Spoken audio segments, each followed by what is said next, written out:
ඔන්න ඉතින් මම හිතුවා කාලෙකට පස්සේ ඔයගලන්ට වීඩියෝ එකක් අරන් එන්න කියලා. ඉතින් ඔයගොල්ලෝ දන්නවා මට කාලෙකින් වීඩියෝ එකක් ගේන්න බැරි වුණා කියලා. ඉතින් හැමදාම බොරු පොරොන්දු දෙන්න බෑනේ. ඉතින් අද මම හිතුවා අද මං ඉරිදා අද මගේ දවසේ වැඩ කටයුතු එක ඔයගොල්ලන්වත් එකතු කරගන්න ගමන් මගේ කතාව කියන්න කියලා. ඉතින් මම සාමාන්‍යයෙන් චිකන් තයි ගන්නෙම නෑ චිකන් බ්‍රෙස්ට් එක තමයි ගන්න. ඉතින් අද මේ රෙසිපි එකට රසයි කියන්නේ චිකන් තයි. ඉතින් මේක මං හැදුව එක දවසක් මගේ පුතා හිතුවා මං කඩෙන් ගෙනාවා කියලා.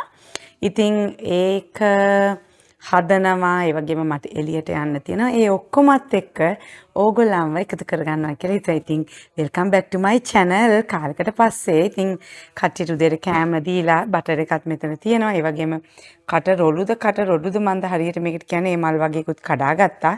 ඒකත් මං උදේට බොන්න කියලා හිතුවා. ඉතින් දැන් නම් ඇත්තටම වෙලාව 10:00මාරයි. ඉතින් එහෙනම් අපි මේ චිකන් එක හදාගමු. ටක් ගාලා.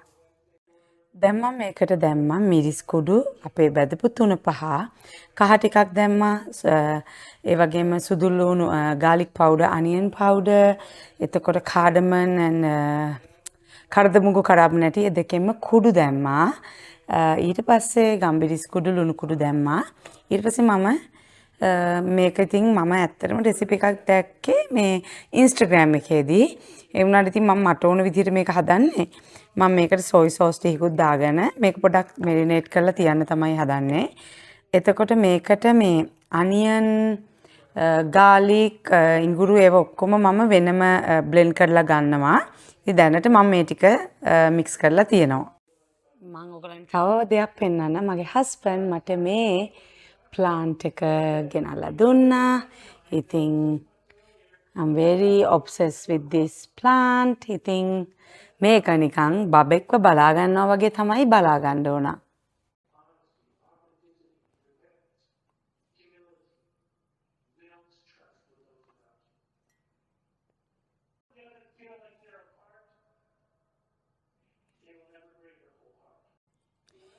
ඔන්න මං මගේ කටරළු මල් ටිකක් දාගත්ත උණු වතුර එකට දුමෙන හින්දා වීඩියෝ වෙන්නේ නැහැ හරියට. ඉතින් ඒකත් බීලා මම නම් මුකුත් මේකට එකතු කරන්නේ නැතුව තමයි බොන්නේ දෙහි එහෙම මං දාන්නේ නැහැ. උදේ මම හස්බන්ඩ්ගෙන් ඇහුවා ටක් ගාලා ගිහින් යන්න පුළුවන්ද කියලා ග්‍රොසරි ෂොප් එකට. මොකද පුතා වෝෆල් ඉල්ලුවා කන්න. දැන් මාසයක් තිස්සේ නම් මට ගේන්න අමතකුණා. ඉතින් මේ බෙල් පෙපර් අරන් එන්න කිව්වට හරි ඒට තෝරලා නැහැ. ඉතින් කම්ප්ලේන් කරන්න බෑ. මොකද එයා කොහොමත් මේ වගේ තෝරන්න දන්නේ නැහැ. ඉතින් බෙල් පෙපර් මං ගිය පාර මේ ඩිෂ් එක හැදුවේ බෙල් පෙපර් මුකුත් දාන්න නැතුව. නිකන් ෆ්‍රෝසන් වෙජිටබල් වගේක් තිබිලා. ඉතින් අද ඒවත් එක්ක මම බෙල් පෙපර් දාලා ලස්සන කරලා ගන්න තමයි මේ හදන්නේ. ඔන්න දැන් මම චිකන් ටික හදාගන්න යන්නේ. ඉතින් ඒ ගමන් මම ඔන්න ඉතින් මගේ කතාව ඔයගලන්ට කියන්න කියලා හිතුවා.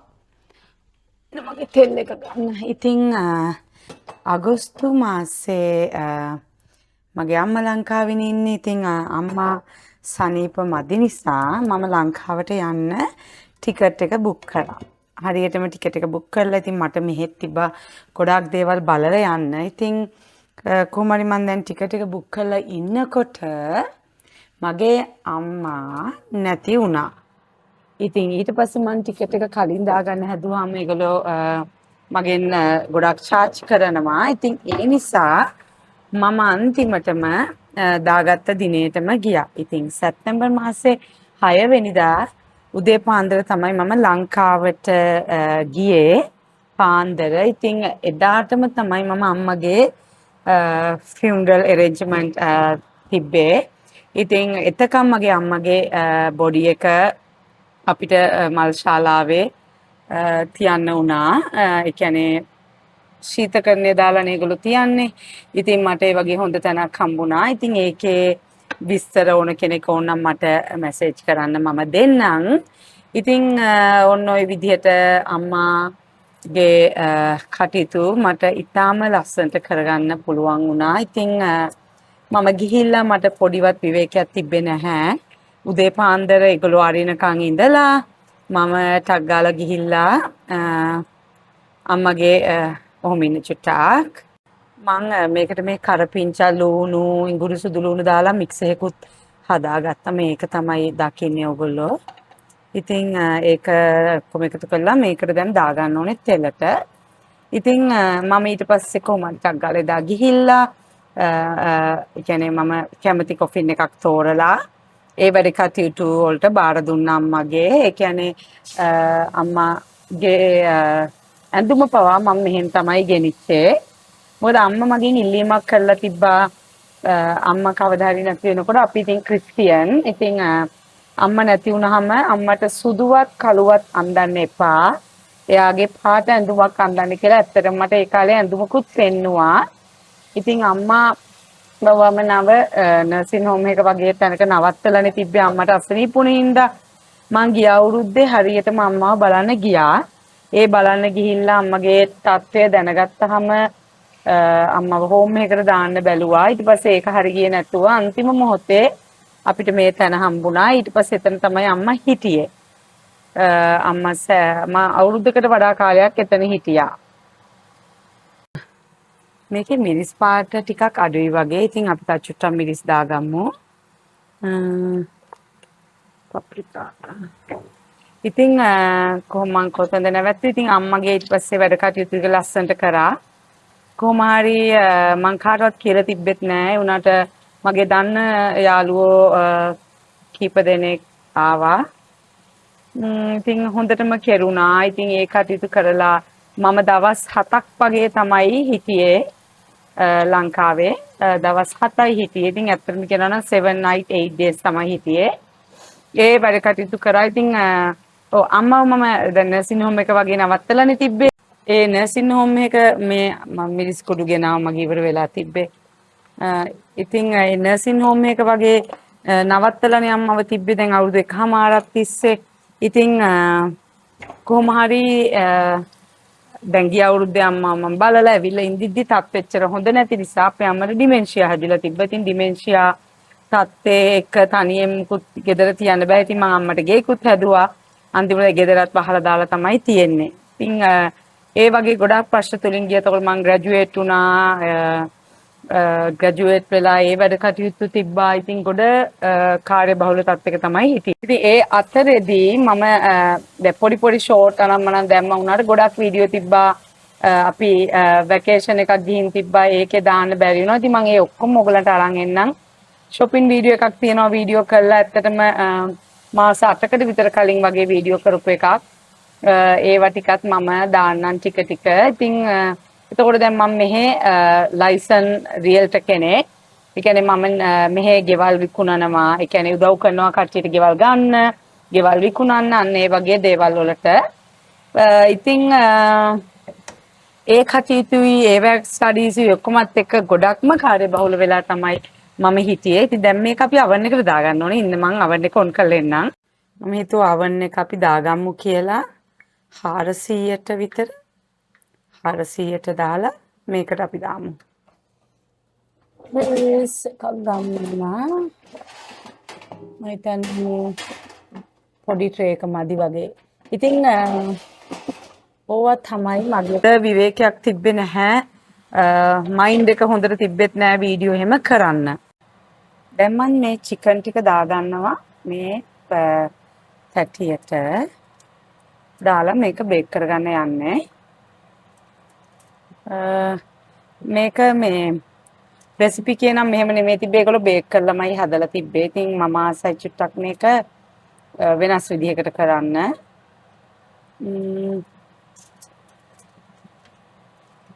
ඉතින් අම්මගේ කටයුතු කරලා ආවා. ඉතින් මට හරි හිතට අමාරුයි.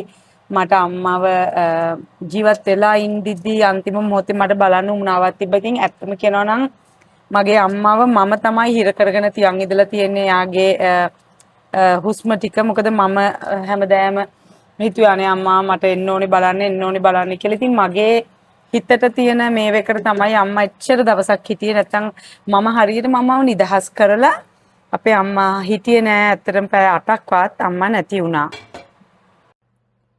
මං චිකන් ටික oven එකට දැම්මා. මේ මං නිකන් ලෙමන් ටීකුත් දැම්මා. නිකන් මට හිතිලා කෝපි එකක් හදාගත්තා. ඒක බොන්න බැරි වුණා. ඉතින් ඔන්න මං හිතුවා කෝපි එක බොන්න කියලා. ඔයගොල්ලොත් එක්ක කතා කරගෙන ගමන් මේ වගේ මල් පැලයක්. සාමාන්‍යයෙන් මම කෝපි වලට ගොඩාක් ඇඩික්ට් වෙලා ඉන්නේ. ඒ වුණාට දැන් චුට්ටක් විතර අඩුයි. මම රෑ 10ටද 11ටද කොන වෙලාවක කෝපි බොනවා. මම හිතන්නේ ස්ට්‍රෙස් වැඩි වුණාම වෙන්නේ නැති කෝපි වලට ඇඩික්ට් වෙන්නේ. ඉතින් ගොඩක් දේවල් තුලින් ගියානේ මම. ඉතින් ගොඩක් දේවල් මට බලා ගන්න වුණා. අම්මගේ දේවල්, ගෙදර දේවල්. ඉතින් කොහොම හරි ගියා ලංකාවට. ඉතින් ලංකාවට ගිහලා අම්මගේ වැඩ කටයුතු කරලා ඊට පස්සේ මම ඒගොල්ලන්ට කෑමක් දුන්නා. ලංකාවේ අම්මා හිටපු දිහාට කෑමක් දුන්නා. ඉතින් ඒ දේවලුත් කරලා තමයි මම ආයි ආවේ. ඉතින් මගේ ඩෙන්ටිස් වැඩ කරගත්තා, ඩොක්ටර්ස්ලා ළඟට යන්න ඕනේ වද ඔක්කොම ටික කරගත්තා. කොහොමද කියනවනම් මම හැමෝටම හායි කියන්න පුළුවන් වුණා. එතකොට මගේ අයියා කෙනෙක්ගේ එයාගේ සොහොනට යන්න පුළුවන් වුණා. ඒ දේවල් ඔක්කොම කරා. ඉතින්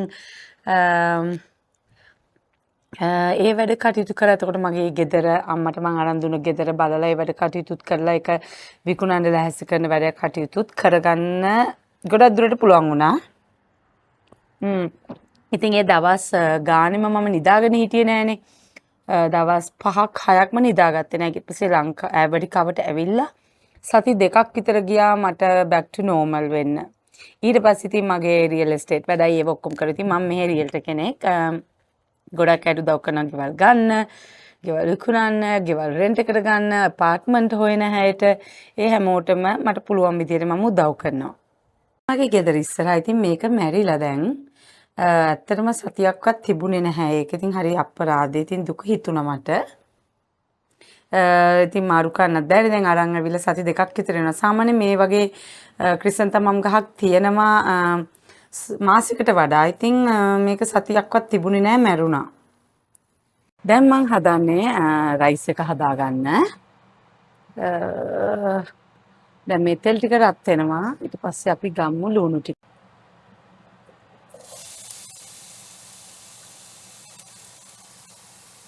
දැන් මං බෙල් පෙපර්ස්, අනියන් ටික දාගත්තා. මම මේකට දාගන්නවා පෙපර් සෝල් ටිකක්. ඉතින් මේක හැම්බෙනකොට මම මේකටම රයිස් එක දානවා. ඒ වගේම ලුණු ටිකක් දාගන්නවා.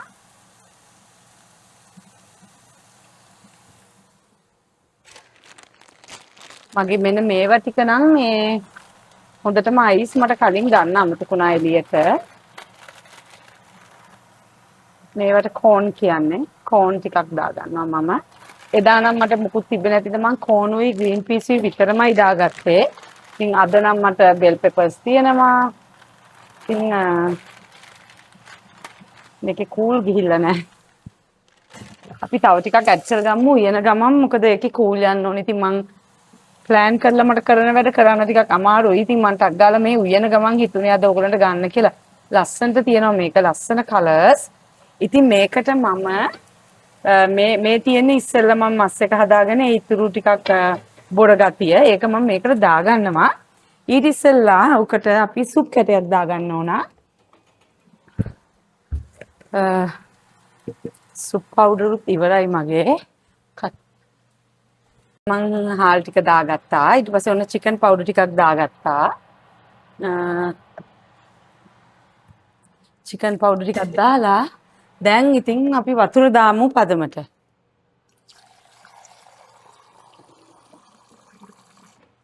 පදමට නෙමෙයි ඇති වෙන්න අපි වතුර දාමු. ලස්සනයි නේද පාට නම් ඒකේ.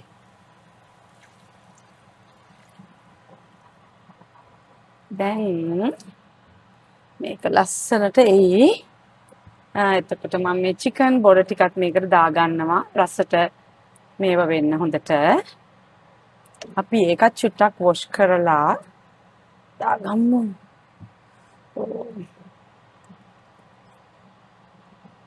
ඉතින් බලමු මේක හැදුවට පස්සේ රහයිද කියලා. එදා මම හදිස්සියට හැදුවා බෙල් පෙපර් තිබ්බේ නැහැ. බෙල් පෙපර් නැතුව මම හැදුවා රසට ආවා. බුරියානි වලට වඩා හොඳයි. මොකද බුරියානි එකේ වෙජිටබල් නැහැනේ. මේක ඉතින් වෙජිටබල් උත් තියෙනවා. ඒ නිසා රසට එයි. දැන් මේක අපි ලස්සනට මේක කුක් කරගමු මේක වහලා. හරිම ලස්සනයි නේද? චිකන් ටික හරි එකලම් එක ආවා.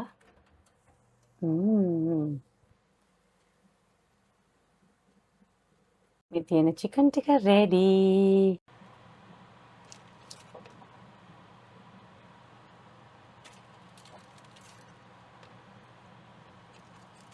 ඔන්න මම කෑම එක නම් ඔන්න හදලා ඉවර වුණා. ලස්සනයි නේද? ලස්සනට තියෙනවා කෑම ටික නම් අද. බලමු ඉතින් කොහොමද මගේ අද ඩිෂ් එක කියලා. රසට තිබුණොත් හොඳයි නේද? රස පාටයි.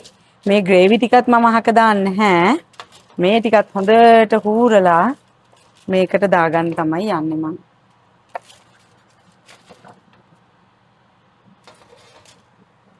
මම අද හදපු ඩිෂ් එක මේ තමයි අපි දවල්ට කන කෑම. දැන් ඉතින් අපි කන්නයි හදන්නේ. ඉතින් මේ කෑම එක රසට තිබුණා. ඉතින් ඔන්න දැන් අපි ගියා ලයිට්ස් වගේක් බලන්න. ඉතින් මේකේ ගොඩාක් ලයිට්ස් තියෙනවා, ෆර්නිචර් තියෙනවා, කිචන් අයිටම්ස් තියෙනවා, ගොඩක් දේවල් තියෙනවා. ඉතින් ඒක බලලා ගත්තේ නැහැ මොකද ඉතින් බලන්න විතරයි ගියේ. ඉතින් ඔයගලන්ටත් චූටි ක්ලිප් එකක් ගත්තා. ඉතින් මේ වීඩියෝ එක ගොඩක් දිගට යනවා කියලා හිතුණු නිසා මම නවතින්න තමයි හදන්නේ. මේ බලන්න ලස්සන ලයිට්ස්. ඉතින් ඔක්කොම සේල් වගේක් තිබ්බා. ඒ වුණාට ඒක අපිට හරි ගියේ නැති නිසා අපේ බජට් එකට ගොඩක් වැඩි නිසා අපි ගත්තේ නැහැ. ඉතින් ඔයගොල්ලෝ දන්නද මම ගොඩක් කලින් නම් මේක ගන්න හැදුවට මම ගත්තේ නැහැ. අන්තිමට තීරණය කරා අපි ගන්න කියලා ගෙදර විකුණන්නේ ලොකු කතන්දර ගොඩක් තියෙනවා. ඊළඟ වීඩියෝ එකෙන් ඒවා කියනවා. ඉතින් ඒ නිසා මේ වීඩියෝ එක ඉක්මනින් ඉවර කරනවා. ඒ වගේම මට බර්ත්ඩේ පාටි එකක් තිබ්බා. කප් කේක්ස් හදන්න තිබ්බා. ඉතින් ඔයගොල්ලෝ මේ චූටි ක්ලිප් එකකුත් දකිනවා කප් කේක්. ඉතින් එතනින් මම නවතිනවා. ඊළඟ වීඩියෝ එකෙන් හමු වෙනකන් බයි බයි.